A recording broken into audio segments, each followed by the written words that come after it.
Willie D Live. What's up, family?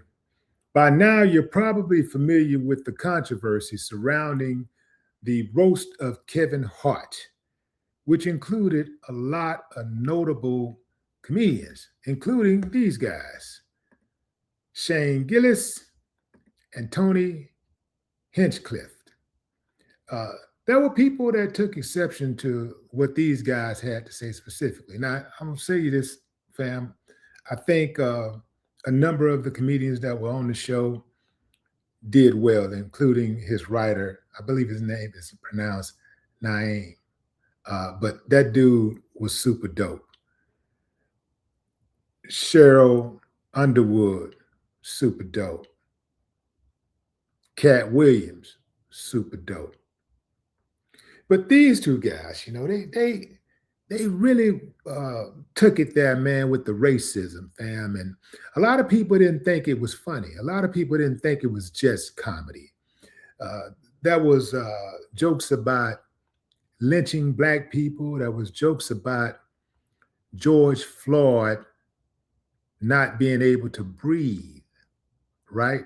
That's a joke that this guy right here told, and a lot of people didn't think it was so funny. Well, Chelsea Handler, who was one of the people who was at the roast, she was one of the roasters. She also took exception to what they had to say. And she being a white woman, people tend to want to know her opinion. What did you think? You were there. What did you think of what these guys were doing and what they were saying? And here's what she had to say. So, I'm pretty secure with who I am. Yeah. I don't care if these guys say that I'm a whore. Mm-hmm. I'm doing exactly what they're doing, except I'm a woman and I'm allowed to. And that's real. Yeah, I'm rich, I'm famous, and I'm hot. So I'm fucking people. You're supposed to. That's what I'm going to do. And I'm going to continue to keep doing that as long as, I remain as fuckable as I am. So I don't really see the problem. Yeah, no. And I think a lot of other women should feel the same. I should have warned y'all, fam, about the profanity. But get the kids out the room. But before I go any further, salute to my man, Deon Cole. You're doing well, man, with your podcast, man. Love that for you. Good dude. Way out there, especially women that I run into. Yeah, whether you're famous, whether you're famous or rich, those don't apply. But the idea that, what were they going to say about me? They couldn't say anything other than that I'm a whore or my age. I think that was the other thing that they went in. And you're like, well, okay. Those aren't jokes. That's not clever writing. And I knew they would be lazy because they do that for a living. And I knew enough about Tony Hinchcliffe and Shane and their backgrounds. I had ex-girlfriends blowing up my DMs that had dated Shane and were telling me stuff about him.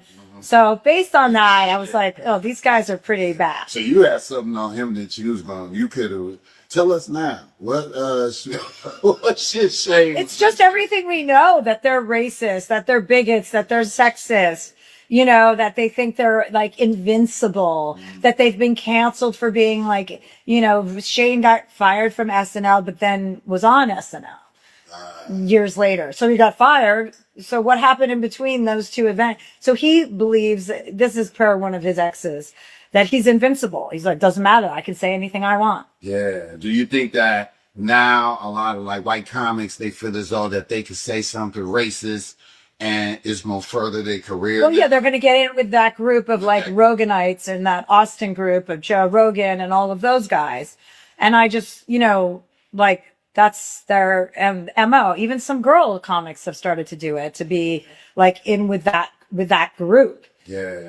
Yeah. So it's they say this racist. Yeah, because I'm starting to feel that. I'm starting to feel like it's this thing that a lot of white comics are doing, and there's this group of them that's they saying things and people, they get famous and then people get on their ass, but then there's another group going, hey, well, you're cool with us for saying what you say. Yeah. Now they become super rich and famous and they sell out all over. And it's I don't think anybody should be paying attention to that because, it's not happening like that on the other end.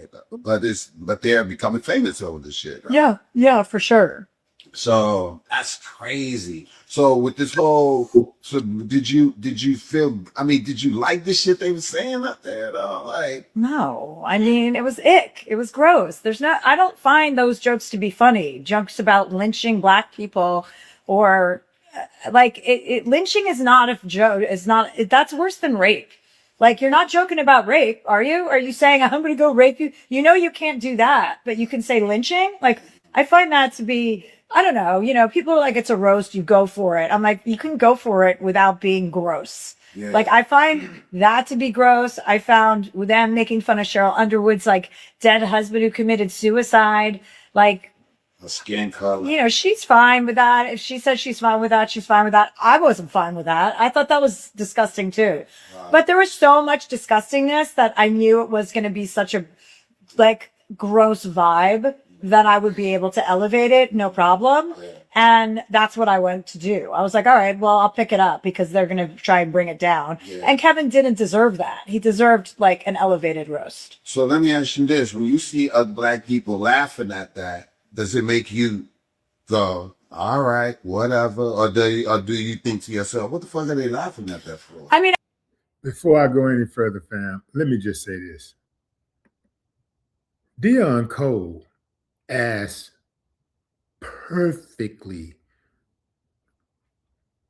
crafted questions, and I'm saying crafted, but these was coming off the top of his head. These were not I don't think these were pre-planned questions, but there were some damn good questions and responses. Even when he asked her, well, did you find any of it funny? Did you find, like, that was a good move, Deon. Good move, baby. Good move. She's like, yeah, you don't like it. But did you find any of it funny? Deon was dick. Man, say, fam, I'm tell you, this is why I enjoy comedy so much, especially when it's intelligent comedy. Deon tells smart comedy. He does smart comedy. Now, I like comedy overall, like just like anybody, like to laugh, right? But smart comedy, that's my preference. Overall, I just like comedy. But you give me a choice between just funny and funny with, some smartness to it, I'm going to choose that. So salute to Deon for asking these really, really good questions. And he asking the questions that we all want to know. To tell black people what's funny about black jokes. Like, no, I'm not here in the world to do that. Like, I know enough to that's my opinion. I don't like that. I also don't like the N-word, but I have plenty of black friends who toss that around all the time. It's not my place to say, oh, that word makes me feel uncomfortable. Right. Black people are allowed to do whatever they want. If Kevin thinks that's funny, he thinks that's funny. I don't think it's funny. Right. And again, Chelsea, she perfectly articulated her position. Like, hey, this ain't just jokes amongst friends, as Teslin Figaro said in the comment section on one of those Instagram posts. Yeah, these are not just jokes among friends. These are not just jokes. These are offensive statements. And I'll take it even further. These are people saying the quiet part out loud. Instead of just saying it amongst their friends, they get to say it with a international audience and laugh about it and get people to laugh about it. The coldest part is when I see black folks laughing at stuff like this. It's like, okay, you got to pick a side. You can't laugh at this type of shit, in my opinion. You can't laugh at lynching. You can't laugh at the police beating up black folks. You can't laugh at the police killing a black man in broad daylight, putting his knee on his neck and watching him die slowly for 8 minutes. And then complain about police brutality, complain about the legacy of slavery. I think that's inconsistent. I think that slavery, in fact, I know slavery has done such a number on us for generations. Our babies couldn't shake it, and they're not going to be able to shake it as long as we're under the present system that we live under. Our kids are going to inherit this behavior that a lot of these people exhibit. They're going to inherit the discrimination. They're going to inherit the subjugation. They're going to inherit the violence, the violent history of this country, and how they target Black people for failure. Even if it's not violent, they'll get handled on the side of social engineering. Man, it's deep. The rabbit hole goes deep, and all of this is all of these things that we're dealing with, all of these atrocities from the crack cocaine, from the Tuskegee experiment to redlining to, the welfare system to school to prison pipeline, the over sentencing, the over policing of Black people, crack cocaine, everything, man. All of it are remnants of slavery. All of it. So if slavery is the root, right? If it ain't the root, it's really close to it. And it's caused so much pain, so much death, so much destruction. How on earth? And it's responsible for your current conditions. How in the hell can you find a joke about that shit funny?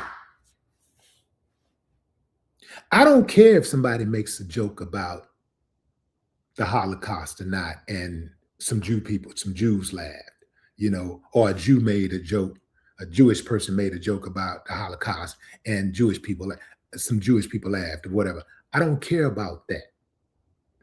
I can't speak for them. I can speak for me. It's just like Chelsea said, she can't speak for how Black people should feel or whether they should laugh or not, find it funny or not. She can't speak for that. And I love her for that, because so often non-Black people try to tell us how we should feel about our problems, how we should feel about the discrimination and whatever heartache that we face in this country. They try to tell us how we should feel, what we should be doing about it, and then try to call themselves an ally.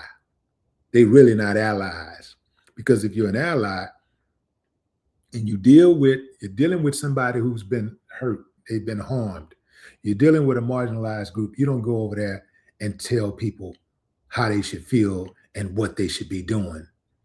You go to them and ask, how can I be of service? What do you need me to do? And you just do it. You don't sit there and try to rewrite it and try to, because I'm smarter, I'm superior. Let me tell you what you need to be doing. When they start doing that, you already know what they're really about. Yeah. She called it out, man. She called it out. She called it out for what it really is. These are not just jokes, fam. These are people who really harbor those sentiments that they turn into jokes. Yeah, they think it's funny. Yeah, these are not just jokes. These are people who really believe the things that they say. Yeah. And Deon was right when he said how they know that, people are offended by this type of stuff, but there's another group that agree with what they're saying, and they're okay with it. And oftentimes they're saying exactly what those members in that group want to say. So they can still get paid over here. I can tell you right now, if that group didn't exist, that uncivilized mutt group didn't exist, that want to see that type of comedy, want to hear that type of comedy, if they didn't have those beliefs, if they were offended by that, they wouldn't have an audience. And I can guarantee you, they wouldn't be telling those kind of jokes. They'll be saying something else. But this is America. What the hell do you expect? No more talk.